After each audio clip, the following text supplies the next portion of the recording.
Hello everyone, मैं हूं सागर चौधरी। आपका स्वागत है मेरे चैनल ज्ञान सरोवर में। आज मैं पढ़ने वाला हूं हिंदी एनसीईआरटी बुक महाभारत कथा ऑफ क्लास 6th स्टूडेंट्स। मैं जंगल और जनकपुर, ये पार्ट 2 वीडियो है मेरी। मैंने पार्ट 1 भी बनाया है, मैं लिंक डिस्क्रिप्शन में दे दूंगा, आप वहां से जाके पढ़ लीजिएगा। आप वहां से जाकर लिंक में क्लिक करके पहले वो चैनल देखिए, उसको सब्सक्राइब कर दीजिए और इसको भी सब्सक्राइब ज़रूर से करिएगा। लाइक, शेयर और सब्सक्राइब और कमेंट तो स्टूडेंट्स बेसिक हैं, इनको ज़रूर करिएगा। सब्सक्राइब और लाइक, कमेंट में बताइए कि आपको वीडियो कैसी लगी। चलिए हम पढ़ते हैं। हाँ, पहले ही बता दूँ, आप सब्सक्राइब तो करना ही। लिंक डिस्क्रिप्शन में है पार्ट 1 वीडियो की, इस पर क्लिक करके मैंने चैप्टर 1 पढ़ा है इसका। अब ये पढ़ते हैं।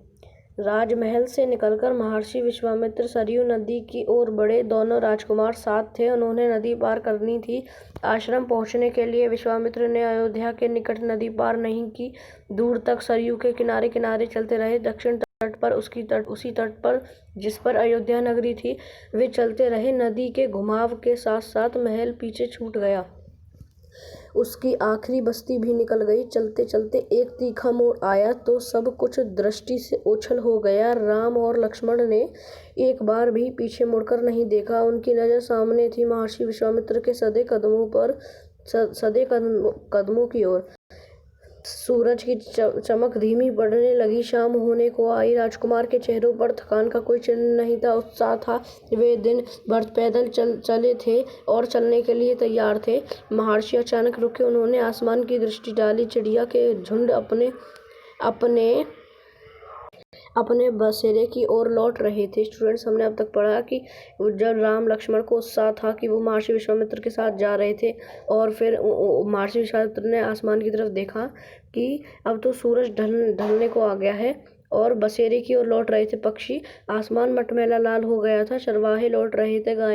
गायों के पैर से उठती धूल में आधे छिपे हुए। हम आज रात नदी तट पर ही विश्राम करेंगे, महर्षि ने पीछे मुड़ते हुए कहा। दोनों राजकुमार के चेहरे के भाव देखते हुए महर्षि विश्वामित्र हल्का सा मुस्कुराए।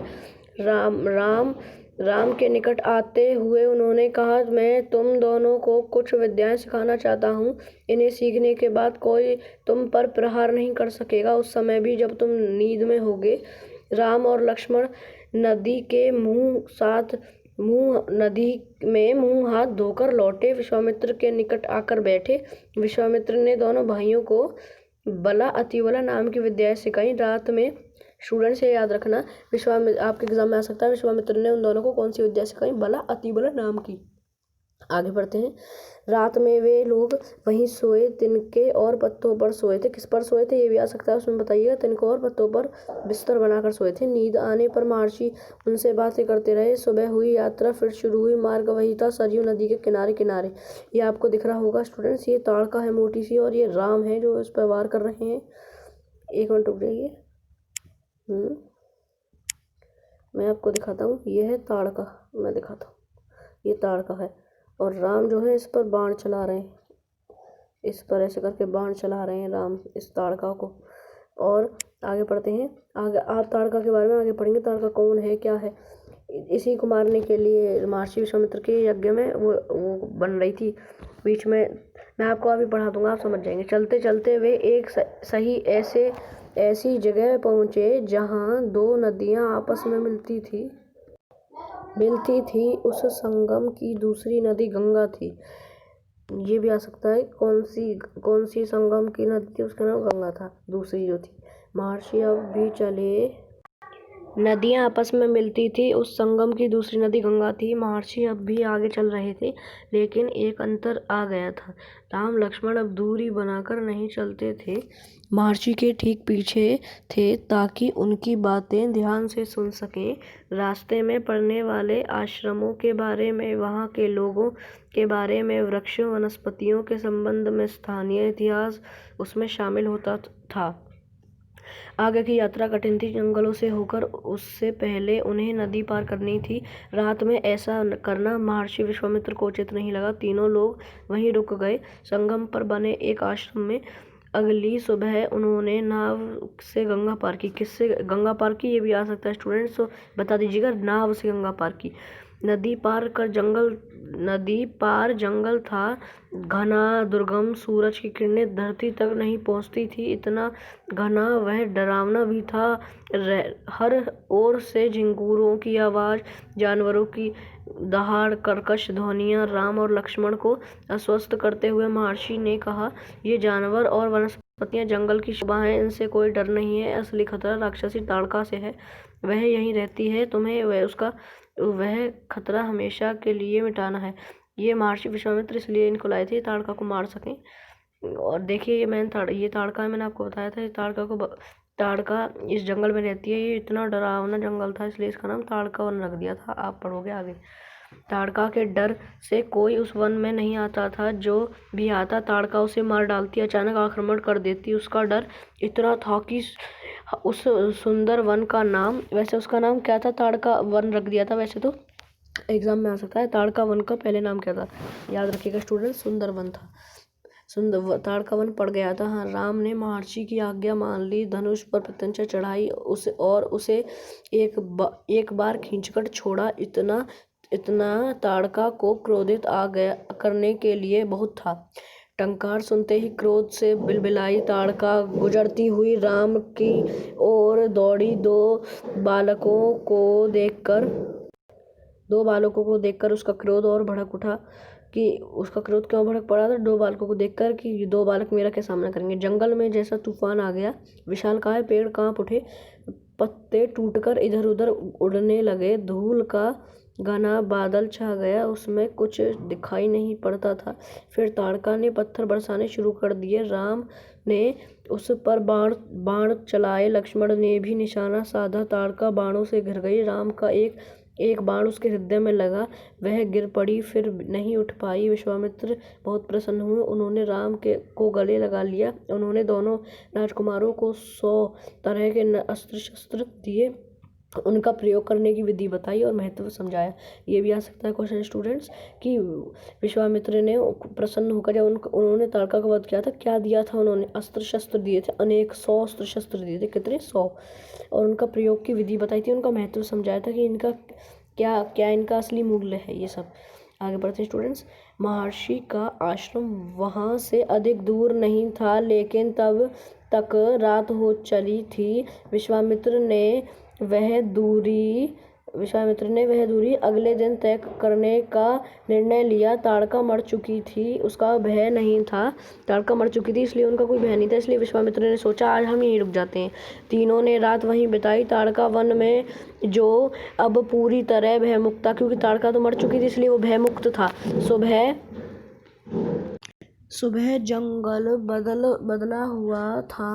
अब वह ताड़का वन नहीं था, क्योंकि ताड़का नहीं थी। भयानक आवाजें गायब हो चुकी थी, पत्तों से गुजरती हवा थी, उसकी सरसराहट का संगीत था, चिड़ियों की चहचहाहट थी, शांति थी। तस्वीर बदल चुकी थी, क्योंकि ताड़का मर चुकी थी ना स्टूडेंट, इसलिए उस वन की तस्वीर बदल चुकी थी।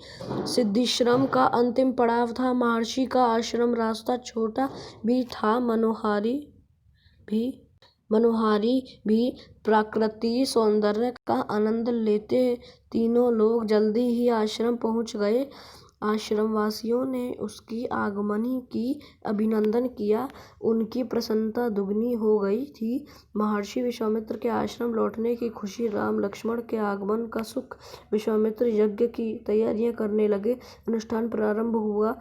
आश्रम की रक्षा की जिम्मेदारी राम लक्ष्मण को सौंप दी गई। महर्षि आश्वस्त थे, अनुष्ठान अपने अंतिम चरण पर था, पूरा होने ही वाला था, कुछ ही दिनों में पूरा होने वाला था। और किसको जिम्मेदारी दी थी? ये क्वेश्चन में आ सकता है स्टूडेंट्स, राम और लक्ष्मण को। भाग खड़े हुए थे। एक मिनट रुकिए स्टूडेंट्स, आगे बढ़ते हैं अभी। हाँ, कुछ ही दिनों में आगे यहाँ पर 5 दिनों तक सब ठीक चला था, शांति थी। निर्बंध लगता था कि राजकुमारों की उपस्थिति ने ही राक्षसों को भगा दिया है। राम और लक्ष्मण ने यज्ञ पूरा होने तक न सोया का निर्णय किया। वे लगातार जागते रहे। क्या निर्णय किया उन्होंने? सोने का बिल्कुल निर्णय नहीं किया, वो सोए नहीं, चौकस रहे। कमर में तलवार, पीठ पर तोड़े, हाथ में धनुष, प्रत्यंचा चढ़ाई हुई, हर स्थिति के लिए तैयार थे वो।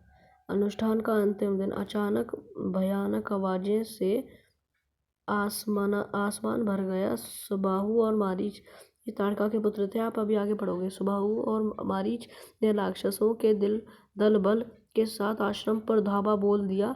मारीच क्रोधित था यज्ञ के अलावा भी इस बात से कि राम लक्ष्मण ने उनकी माँ को मार दिया था। वो ताड़का थी, मैंने आपको बताया था वही। राम ने राक्षसों का हमला होते ही कार्रवाई की। धनुष उठाया और मारीच को निशाना बनाया। मारीच बाण लगते ही मूर्छित हो गया।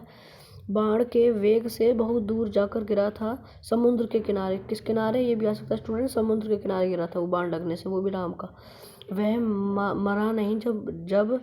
जब होश आया तो उठकर दक्षिण की ओर भाग गया।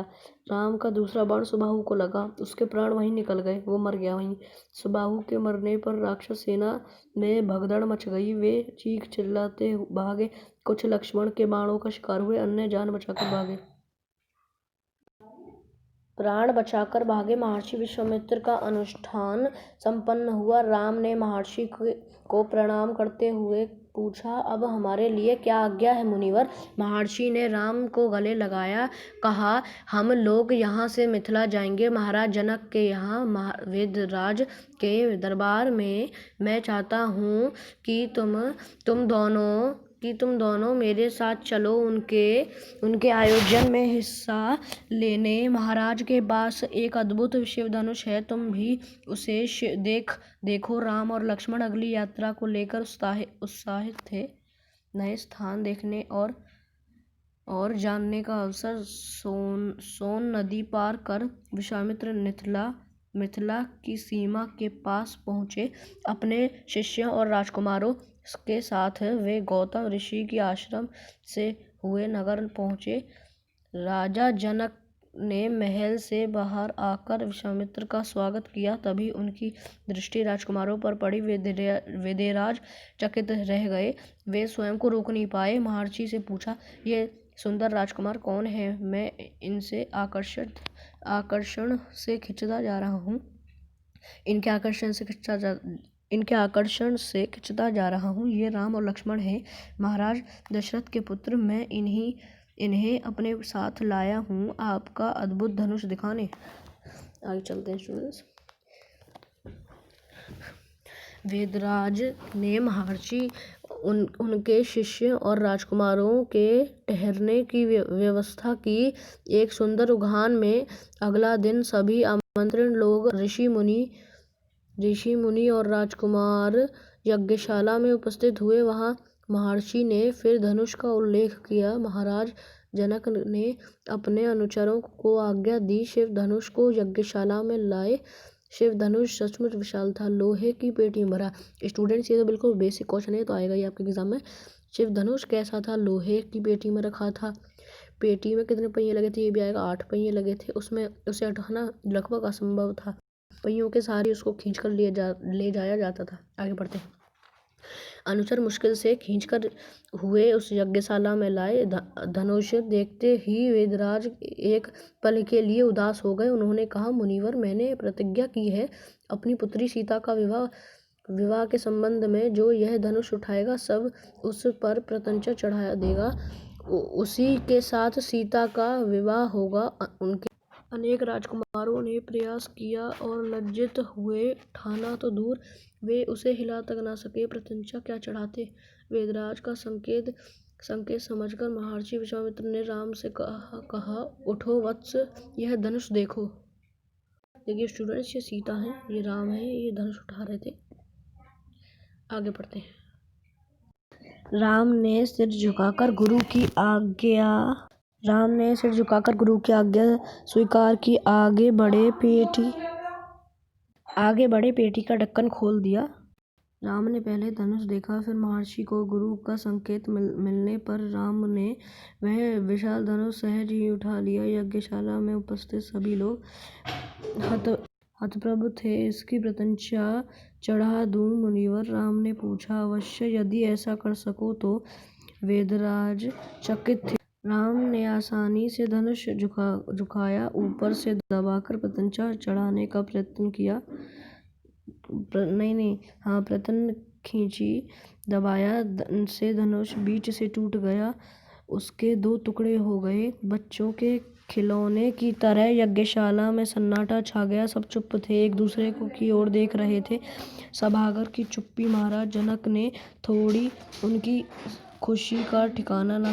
उन्हें सीता के लिए योग्य वर मिल चुका था।